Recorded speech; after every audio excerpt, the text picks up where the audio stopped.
नमस्कार। ओडिशा भारत को स्वागत करुच्ची मु प्रमोद नायक। देखो हारी विधायक जीति विधायक को सस्पेंड कर शुणिला निश्चय अड़ुआ लगुथ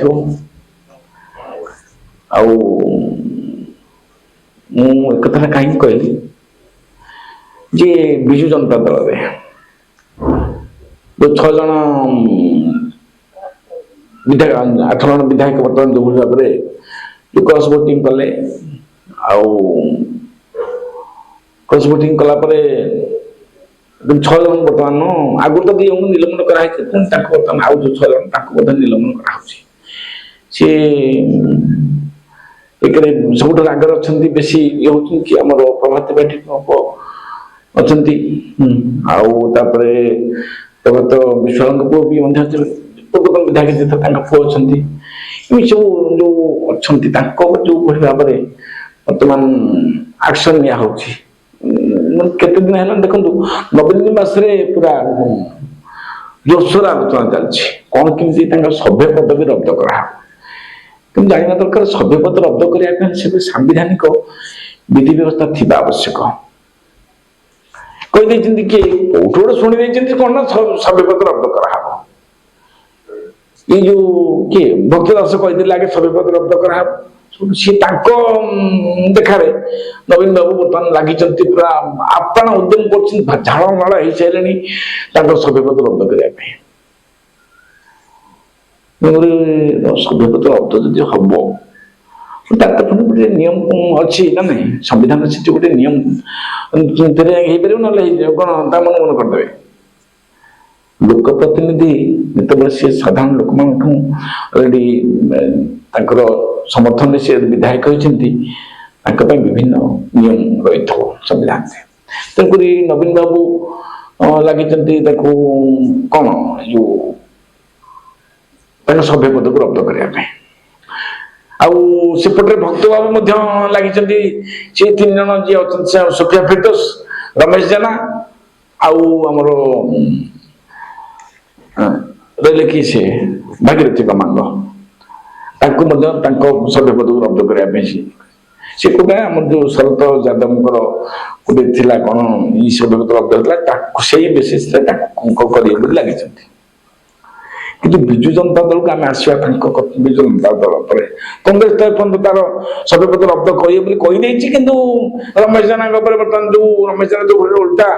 बर्तमान ये कले नहीं बर्तमान सी आउ कि मुह खोलुना सी बर्तमान शीतल भंडार को पलैले किए भक्त बाबू बर्तमान बेसी आलोचना चर्चा हो नवीन निवास शंकर भवन जो कई जन अच्छा सी मैंने माने ये होती आज किए सी आमर जो रामनगर विधायक आमर राजनगर पटामुंडी विधायक दुर्ग साहू आप मेला मिल ये कौन सब गोटे प्लेसमेंट करते प्लेसमेंट कर दुनिया कथा कहले एमती कर लोक चेकार कर तुम निजे देख आगे तुम निज माने निजे छाई देख लो तुम निजे छाई देख डरुच तुम पुणी अन्य जन केमती कौन कह सी मैंने लोक चेकार कर तुम सुप्रीमो को लोक छी छिकार कर हर 15,000 भोट जो जो जनक जी 24 वर्ष मुख्यमंत्री रही 15,000 अर्ध भोट हारुची पुणी से जो पारंपरिक भाव जीति आसिक मुख्यमंत्री होती सी जगह मात्र 4,000 के भोट जीतले देखो क्या लोक प्रत्याख्यान कर तुम बर्तमान समय जो जोर कह छी छिकार कर सी एमती होती सी जो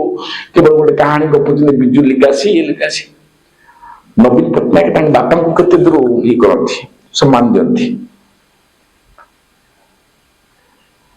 दल जो मैंने सब अच्छा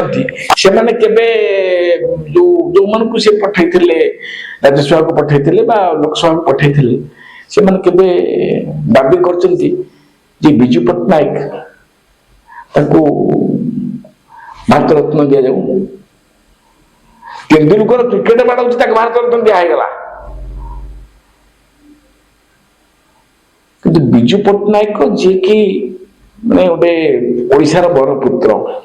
ଇଣ୍ଡୋନେସିଆକୁ ଆଜି ସ୍ୱାଧୀନ କରିବାରେ ସେ ତାଙ୍କର ମଧ୍ୟ ଭୂମିକା ରହିଛି, ଯାହା ମାନେ ଚର୍ଚ୍ଚା ହଉଛି। ସେ ତ ଇତିହାସରେ ଯାହା ଲିପିବଦ୍ଧ ରହିଛି ସେ ତ ଅଲଗା କଥା, କିନ୍ତୁ ତାଙ୍କ ପାଇଁ ଟିକେ କରିପାରିଲେ ନା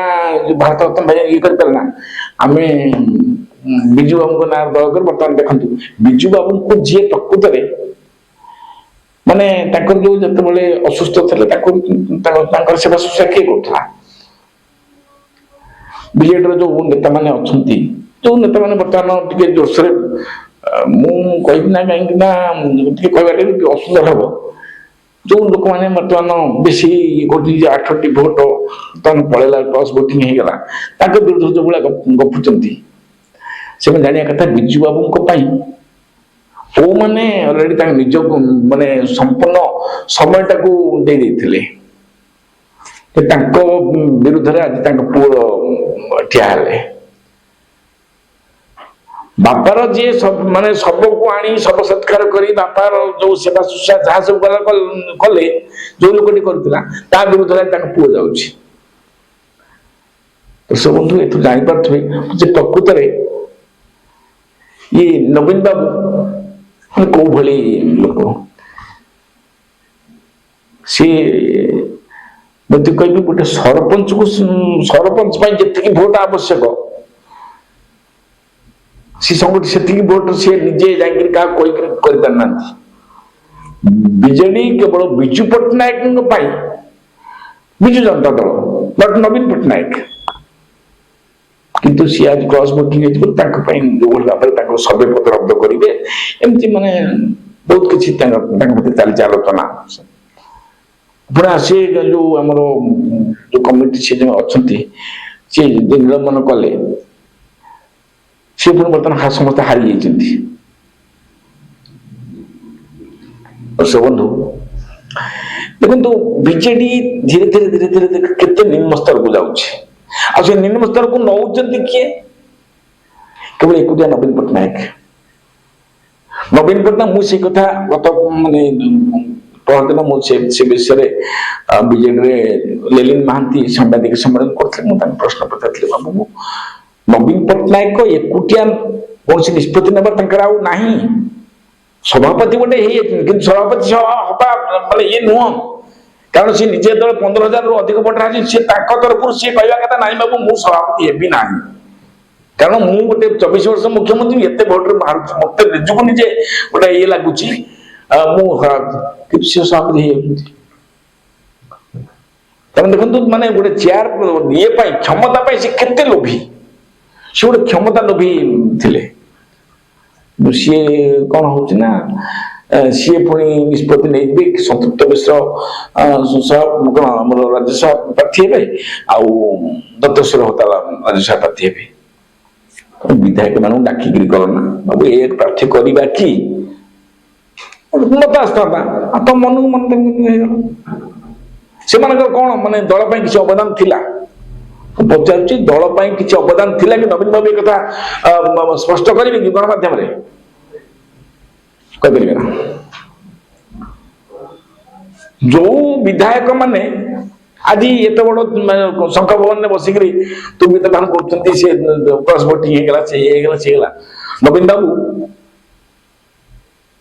ଆଜିକା ଦିନରେ ଯୋଉମାନେ ଗତକାଲି ଯୋଉମାନେ ସବୁ ଶଙ୍ଖ ଭବନରେ ବସିକି ପ୍ରେସମିଟ୍ କରୁଥିଲେ, ନବୀନ ବାବୁ କୁହନ୍ତୁ ସେମାନଙ୍କ ନାଁ କଣ କୁହନ୍ତୁ, ସେ କୋଉ ନିର୍ବାଚନ ମଣ୍ଡଳୀ କୁହନ୍ତୁ? ନବୀନ ବାବୁ ସେତିକି କହିପାରିବେ ନା। ଆଉ ଏମାନେ ନବୀନ ବାବୁ କହୁଛନ୍ତି। ନବୀନ ବାବୁ ଏଇ ସେ ଯୋଉ ଟ୍ରଷ୍ଟ କଥା ପରେ କି ଆମର ଗୌତମ ବୁଦ୍ଧ ଦାସ ଆଉ ପ୍ରମିଳା ମଲ୍ଲିକ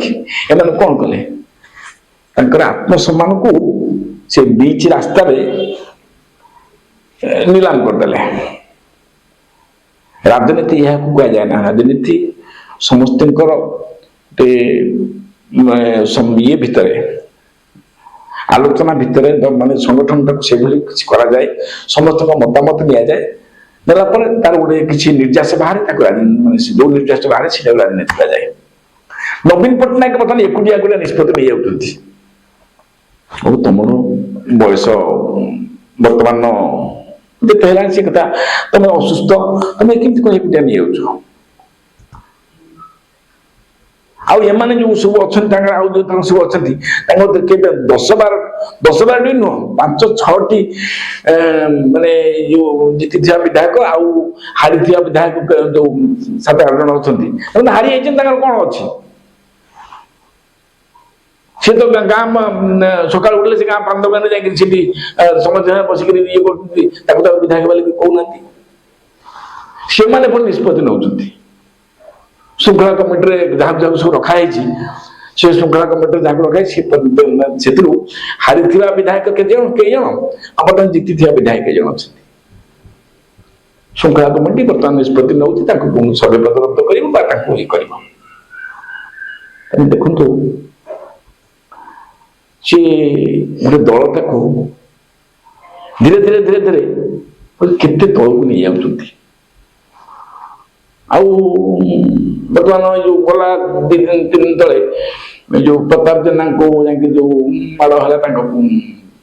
କ୍ୱାର୍ଟରରେ ତାଙ୍କ ଘରେ ସେ କାହା ଘରେ ଥିଲେ ଆରେ ତମର ତ ବିଧାୟକ ପଦ ନାହିଁ ତମେ ପୁଣି କାହା ଘରେ ଏଠି ରହିଛ ଏଠି କାହା ଘରେ ରହିଛ ସେ ପ୍ରଶାନ୍ତ ବେହେରା ଘରେ ସେ ବିଧାୟକ କାହା ଘରେ ରହିଛ ତମର ତ ପୁଣି ଗୋଟେ ଇଏ ହବା କଥା ବାବୁ ମୋଠୁ କ୍ୱାର୍ଟର ନେଇଗଲେ ମୁଁ କାହିଁକି ଅନ୍ୟ ଜଣଙ୍କ କ୍ୱାର୍ଟର ରହିବି ଆଉ ସେ ପ୍ରଶାନ୍ତ ବେହେରା ସେ ବିଜେଡି ବିଧାୟକ ତମେ ତ କ୍ୱାର୍ଟର ପାଇଛ ତମେ ନିଜେ ରହିବା କଥା ତମେ ପୁଣି ତମେ ଜଣେ ହାରିଥିବା ବିଧାୟକ କାହିଁକି ତମେ କ୍ୱାର୍ଟର ରଖିବା ପାଇଁ ଦେଇଛ ଏ କଥା ହିଁ ଚର୍ଚ୍ଚା ହଉଛି ତେଣୁ ଏସବୁ ବିଷୟରେ ସରକାର ଜାଣୁଛନ୍ତି ବର୍ତ୍ତମାନ ସରକାର ଜାଣୁଛନ୍ତି ବିଷୟରେ କଣ କଲେ କିଛି ପଦକ୍ଷେପ ନେଲେ କି କିଛି ନେଲା ସେ ଯାହା କହିଲେ ଚୁପଚାପ ଶୁଣିଲେ ଏବେ ସରକାର ମାନେ ମୁଖ୍ୟମନ୍ତ୍ରୀ ମୋହନ ମାଝୀ କିଛି ପଦକ୍ଷେପ ନେଉନାହାନ୍ତି ମୁଁ ବର୍ତ୍ତମାନ ଭାରତୀୟ ଜନତା ପାର୍ଟି ସରକାର ସିଏ ବର୍ତ୍ତମାନ ସେଇଆ ଦେଖନ୍ତୁ ରାଜ୍ୟସଭା ନିର୍ବାଚନ ହେଇଗଲା ସରିଲା ପରେ ବର୍ତ୍ତମାନ ପାର୍ଟି ଅଫିସରେ ସେଭଳି କେହି ମାନେ ନେତା ମନ୍ତ୍ରୀଙ୍କର ଇଏ ହବା ସେ ନାହିଁ ଆଉ କଣ ହବ ବର୍ତ୍ତମାନ ବିଧାନସଭା ଚାଲିଛି ଆଗକୁ କଣ ମନ୍ତ୍ରୀମଣ୍ଡଳ ସମ୍ପ୍ରସାରଣ କରିବେ ନା କଣ ଆମର ନିଗମର ଯୋଉ ଅଧ୍ୟକ୍ଷ ଚୟନ କରିବେ ଏସବୁ କିଛି ଖୋଜ ଖବର ନାହିଁ ଏ ବାବଦରେ ମଧ୍ୟ ଷ୍ଟ୍ରିକ୍ଟଲି କୁହାଯାଇଛି ଗଣମାଧ୍ୟମ କୁହାଯାଇଛି ଏ ବାବଦରେ ତାଙ୍କୁ ପ୍ରଶ୍ନ କରାଯିବ ନାହିଁ ଆଉ କରନ୍ତୁ ନାହିଁ ଆଉ ଗଣମାଧ୍ୟମ ମଧ୍ୟ ଯୋଉ ଗଦି ମିଡିଆ ସେ ମଧ୍ୟ କରୁନି ପ୍ରଶ୍ନ ବାବୁ କାହିଁକି ମନ୍ତ୍ରୀମଣ୍ଡଳ ସମ୍ପ୍ରସାରଣ କରୁନା ଆଉ କାହିଁକି ତମର ଏସବୁ ହଉଛି ସେ ପ୍ରଶ୍ନ କରିବେ ନା ଆଉ ସେମାନେ କୋଉଠି ଇଭେଣ୍ଟ ଗଲେ କୋଉଠି ଫୁଲ ତୋଳା ଧଇଲେ କୋଉଠି ବେକରେ ଗାମୁଛା ପକେଇଲେ କୋଉଠି ଭୋଜି ଭାତ କଲେ ଆଉ ସେଇଟାକୁ ନେଇକି ପୁରା ମାନେ ଟିଭିରେ ଜୋରସୋର ପ୍ରଚାର କରୁଛନ୍ତି ଜାଣିବା ଦରକାର ଯେ ଗଣମାଧ୍ୟମ ତାର କାମ କଣ ସରକାରର କାମ କଣ ଇଏ କଣ ଯେତେବେଳେ ଭୋଟ ପାଇକି ଜିତି ଯାଇଛି ସରକାର ତ ଏମାନେ ସେ ନିଜେ ବି କହୁଥିଲେ ଆମେ ସରକାର କରିପାରିବୁ ନା ଆମେ ସଶକ୍ତ ବିରୋଧୀ ଦଳ ହିସାବରେ ରହିବୁ ଯୋଉ ଗତ 19ରୁ 24 ଭିତରେ ଯୋଉ ଯେତିକି ତାଙ୍କର ସଂଖ୍ୟା ଥିଲା ଆଉ କିଛି ବଢିବ ବୋଲିକି ସେ ନିଜେ ବି ଆକଳନ କରୁଥିଲେ କି ଜାଣିନଥିଲେ ଆମେ ସରକାର କରିବୁ ବୋଲି କିନ୍ତୁ ଯେତେବେଳେ ସରକାର କରିଦେଇଛନ୍ତି ସେ ବର୍ତ୍ତମାନ ଆଉ ରାତି ଦିନ ତାଙ୍କ ନିଦ ନାହିଁ କଣ କରାଯିବ କୋଉଠୁ ଆସିବ କଣ କେମିତି କଣ ଦିଆଯିବ ସେ ବାବଦରେ ତାଙ୍କର ମାନେ ବହୁତ ଚିନ୍ତା ପଡ଼ିଲାଣି କାରଣ ସେମାନେ ସରକାରକୁ ଆସିଲେ ସରକାରକୁ ଆସିଗଲେ ବର୍ତ୍ତମାନ ମାନେ ଓଡ଼ିଶାର ସ୍ଥିତି ଯାହା ତାଙ୍କୁ ସେଇ ହିସାବରେ ଚଳିବା ପାଇଁ ମାନେ ସେଭଳି ଇଏ ଖର୍ଚ୍ଚ କରିବାକୁ ପଡ଼ିବ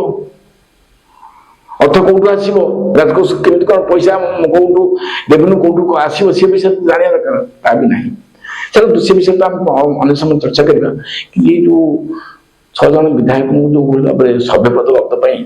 ଯୋଉଭଳି କସରତ ଚାଲିଛି ବିଜୁ ଜନତା ଦଳ କାର୍ଯ୍ୟାଳୟ ଏବଂ ନବୀନ ନିବାସରେ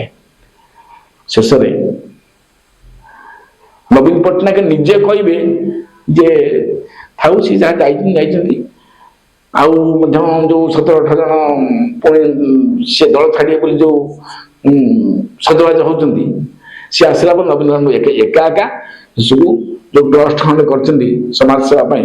ସେ ଟ୍ରଷ୍ଟ ସମାଜ ସେବା କରିବେ କି ଆଉ କଣ ହବ ସେ ସମୟ କହିବ କିନ୍ତୁ ଦଳର ଯୋଉମାନେ ଆସିକିରି ଯୋଉ ରାଲି କରୁଛନ୍ତି ଆମ ଇଏ କରୁଛନ୍ତି କଣ ଆମର ପ୍ରେସମିଟ୍ କରୁଛନ୍ତି ଯାହା କରୁଛନ୍ତି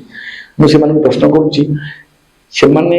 ଦଳୀୟ ପାଣ୍ଠି ଖର୍ଚ୍ଚ ହଉଛି ନା ନିଜ ପକେଟରୁ ଖର୍ଚ୍ଚ କରୁଛନ୍ତି ଏଇଟା ବର୍ତ୍ତମାନ ସମସ୍ତଙ୍କର ଗୋଟେ ନଜର ରହିଛି ତାପରେ ଆଉ ଦଳ କଣ ଜବାବ ଦେବ ତାକୁ ନେଇକି ଅପେକ୍ଷା। ଆଜିର ଏଡିଟୋରିଆଲକୁ ମୁଁ ଏଇଠି ରଖିବି। ନମସ୍କାର।